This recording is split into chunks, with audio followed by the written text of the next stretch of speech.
Welcome back to another episode. And here is why you need to listen to this episode in particular. It is with one of my role models and one of the people that I most admire in the personal finance space. Her name is Shang. And if you don't know her already, follow her on social media at Save My Sense. Not only does she have hundreds of thousands of followers, not only has she reached financial independence early in life, not only did she quit her corporate job to pursue helping other people with financial independence, and not only is she a Harvard grad and an MBA from the University of Chicago, she is just an awesome person. And the reason in particular that you need to listen to this, especially for those of you who are high earning, ambitious ladies in corporate, I want you to hear what life can look like on the other side if you decide to pursue financial independence.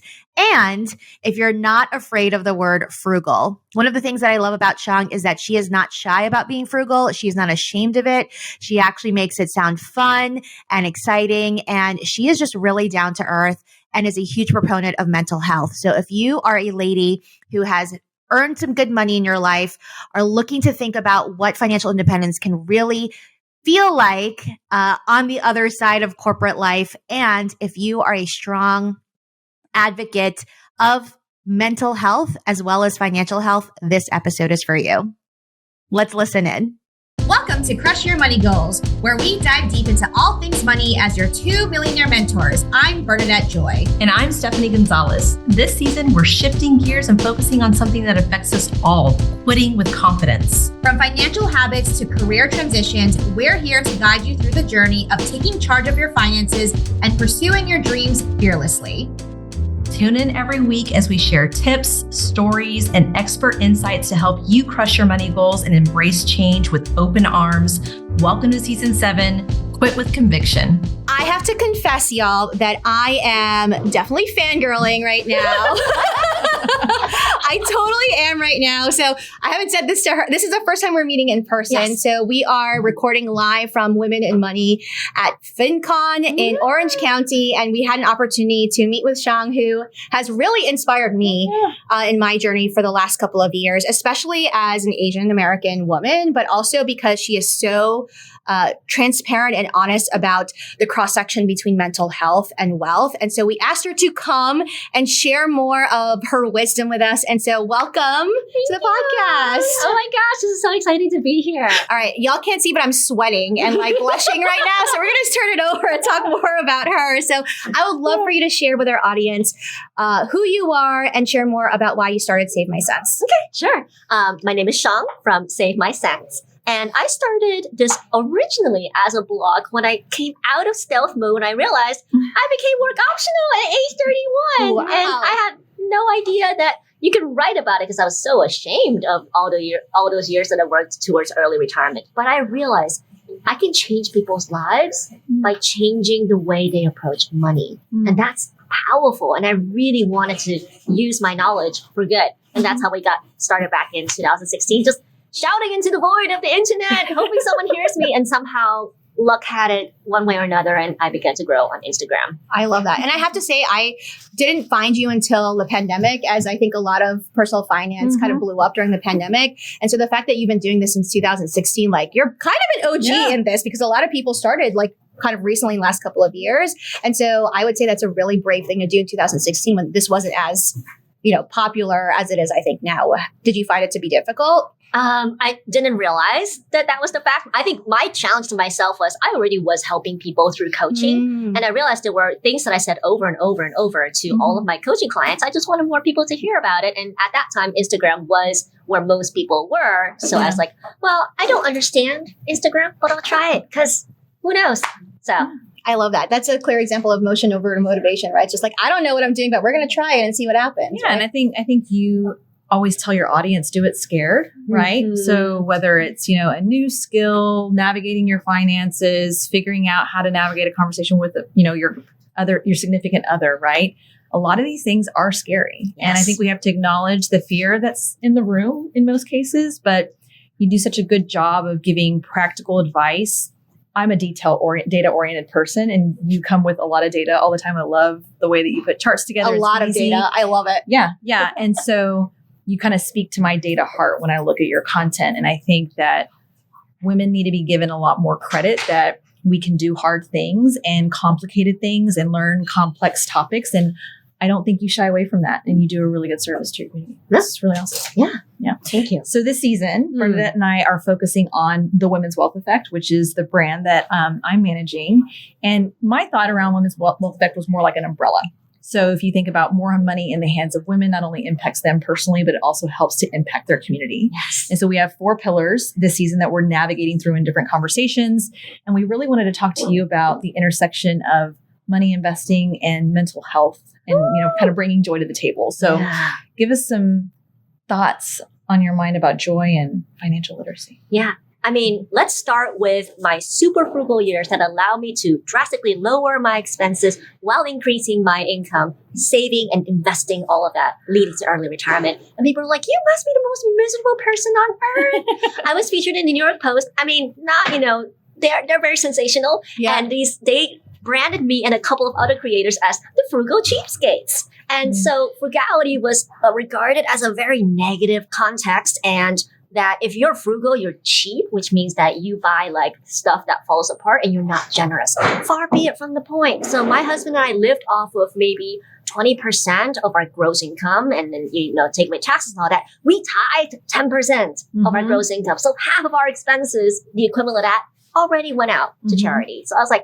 I don't think we're cheap. I don't think we're not generous. I just think that we found joy in doing what we had to do to be super frugal, to reach our dreams. But then I realized, behind that was therapy and mental health. My husband and I just got married. We just went on this journey to early retirement together. It was very, very hard for me to live in the heart of Manhattan, watching all of my business school friends, graduating from a great business school, earning 6-figure income and spending it like they are earning that 6-figure income. And I was not. Yeah. And I thought there was something wrong with me. It threw me into a really lonely place.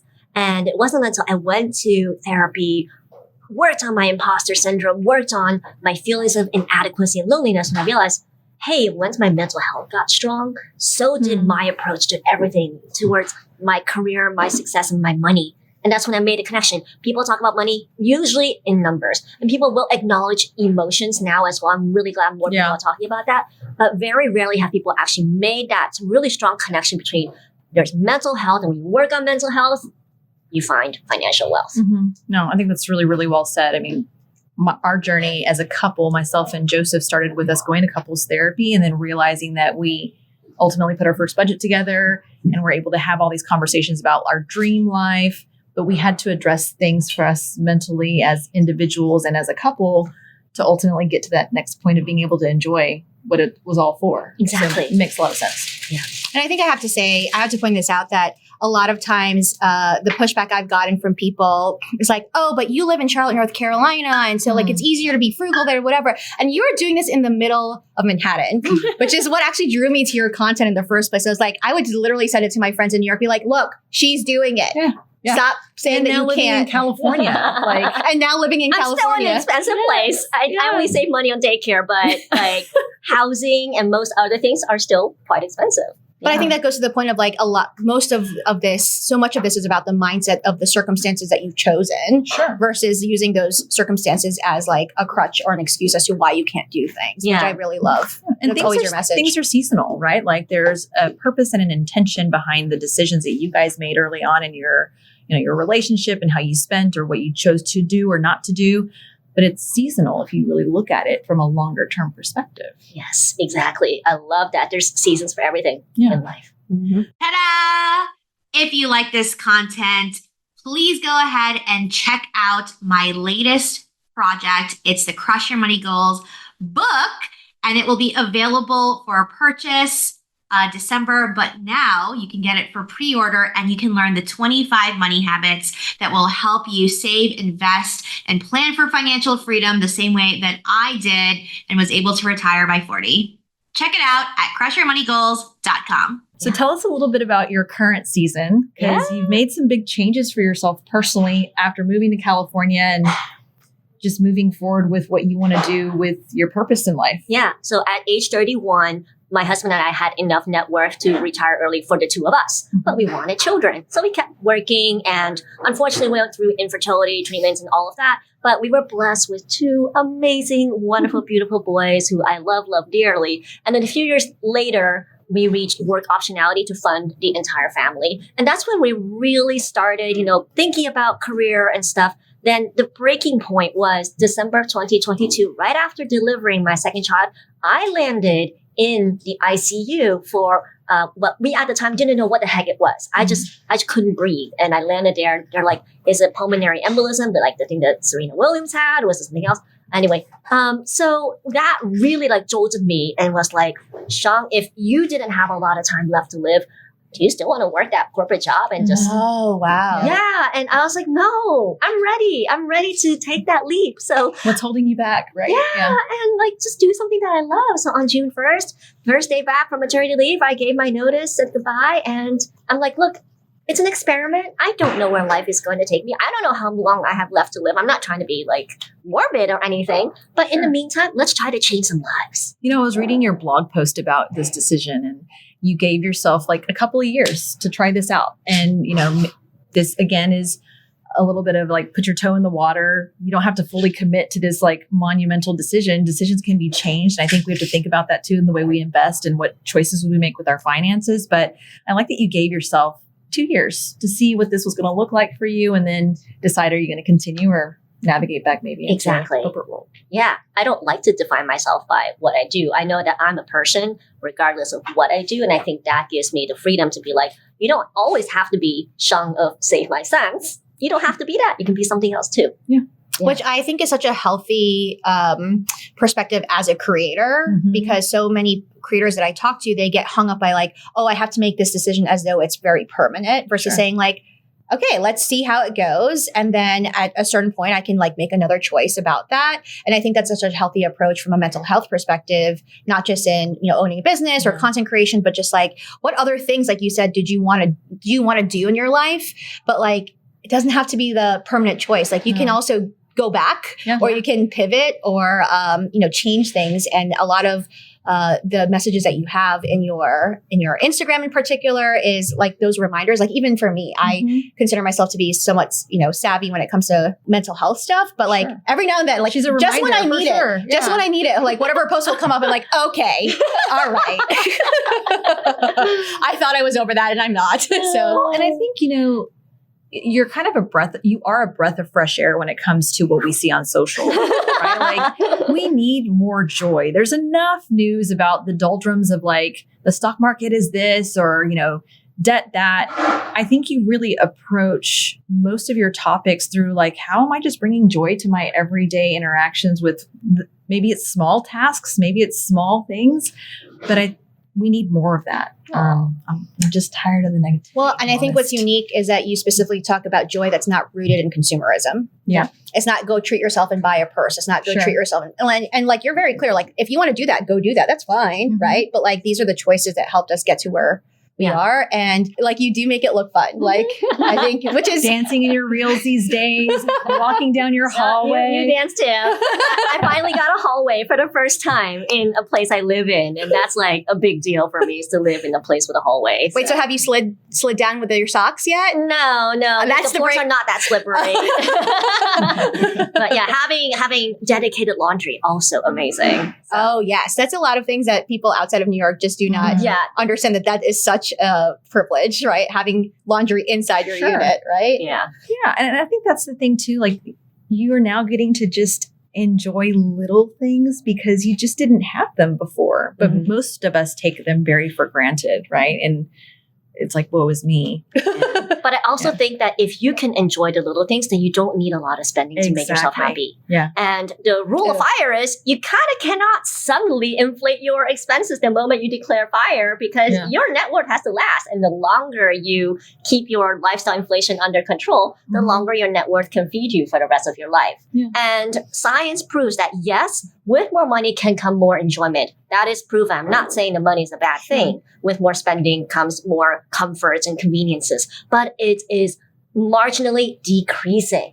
So the first time you get a Michelin meal, you know? But the second, third, you're like, okay, I'm getting it now. Not as amazing. Yeah. And so if you constantly inflate your life, thrill seeking, the hedonic adaptation theory means that you need more to get the same amount of fulfillment as that very first hit. It's a drug. That's all it is. And if we base our joy on all those external things that media tells us, that's where you draw your joy from. Your fancy vacations, your nice clothing, your jewelry, experiences, even the idea that experiences over things is in and of itself also consumerism. Yeah. So I'm like, why don't we take a step back and really find what are ways you can just generate daily little bursts of joy that actually makes your mental health a lot better than waiting, saving 3-4 months for that giant vacation that will make you happy. And that's why I find joy in the little things in life, because if I can be simply happy, I know I've got my entire life of joy figured out. Yeah.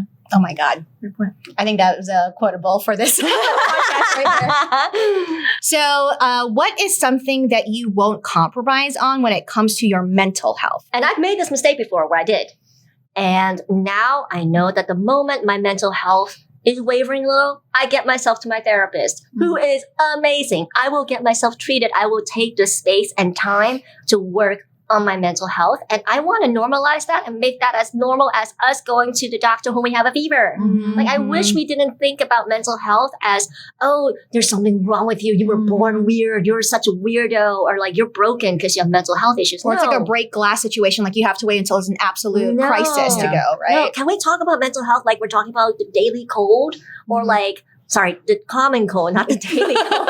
I don't want that. Nobody wants a daily cold. Yeah. Can we talk about it like that? Because then we start to see it more as something that can be treated too. That it's not something you have to live with forever. For sure. Yeah. May I ask, did you have to switch therapists when you moved? So thankfully, my therapist, I do pay her out of pocket now. Oh, okay. So, but she's worth more than her weight in gold. So I'm happy to do that. I do recognize that it can be not as affordable for a lot of people. So I say, do what you can. There are apps out there that are making it more affordable. There are group therapy sessions that you can join. And there are also books out there. I know it's not the best, but do something. Sure. Something's better than nothing. Yeah, absolutely. Attention ladies, want to be a debt-free millionaire? I'm your co-host Stephanie, and I'm here to help you activate your hard-earned income and achieve financial independence. For being a Crush Your Money Goals listener, I invite you to book your free personal one-on-one consultation with me today and get started on your wealth building journey. Visit www.womenswealtheffect.com/free. That's www.womenswealtheffect.com/free. And take control of your financial future. Don't wait. I've been curious about this, which is, it just came up in my mind of like, you have a pretty strong following, particularly on Instagram. And there's a reason why you're putting out quality content. But I've also noticed at times where you have been very graceful about responding to not so nice comments, right? And so I'm curious, like, how has being a content creator and maybe seeing some of those things impacted your mental health in one way or another? Yeah. Well, surprise, guys. If you're a troll and you want to make fun of me, I probably don't see your comment, first of all, because I have someone who reads my comments and my DMs for me. And most of the time she deletes them. But sometimes I do log on and I catch them before she does. And you know what? I have a laugh about it because I know that it's a lot easier to fight with words than it is to actually see me face to face and be like, oh, tell that to my face. You're not going to do that. And so it's a keyboard warrior thing. But I think I also like to turn it on its head and make fun of it a little bit. And that's what I love. We're all like, what is she going to say? What is she going to say? Yeah. Point out the absurdity of some of the comments. I still remember, and this is only because it's the very first troll comment I ever received, and that's why it's memorable. I spoke about how I bought used furniture, including the bed that my husband and I first slept in New York City. I bought it from another person who said, I'm a banker. I'm never home. I'm selling this full-size. We couldn't fit a queen-size bed in the house. So it's full-size bed with a mattress and box spring. So I'm like, I'll take it. And then this troll out of nowhere says, you are so poor that you are sleeping on a used mattress. And he said it as an insult. And I was like, no, this is pretty funny. So I repost. I'm like, you don't know that all of you guys, when you go to hotels, you sleep on a used mattress. Oh my God, you're so right.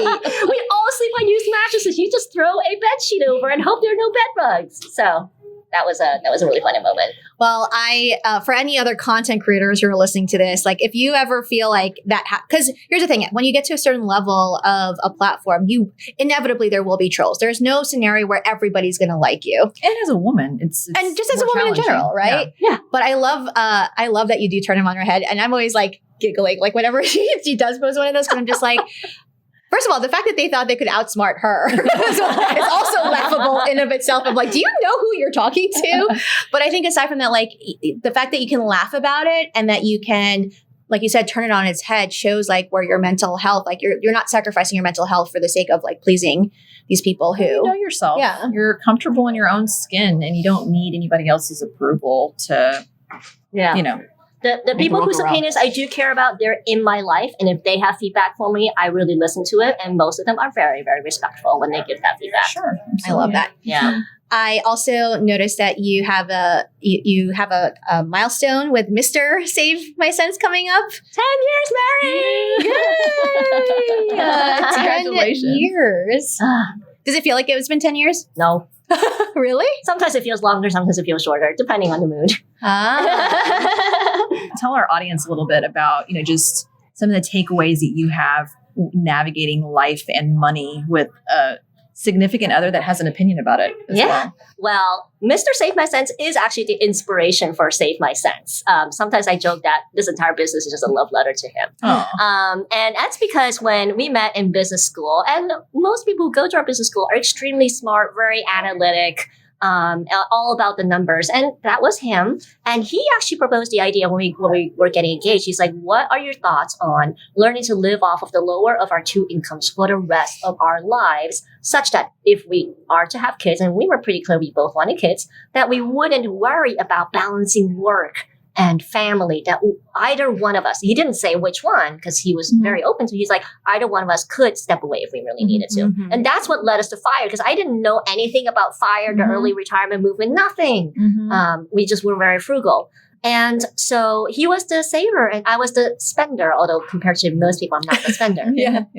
And at first it was like dragging me like a dead cat through the streets of Manhattan trying to do this. I remember we were so frugal, we would walk. And at that time, we lived 12 blocks from the whole Trader Joe's. Now, and then later we lived 4 blocks, but 12 blocks was longer.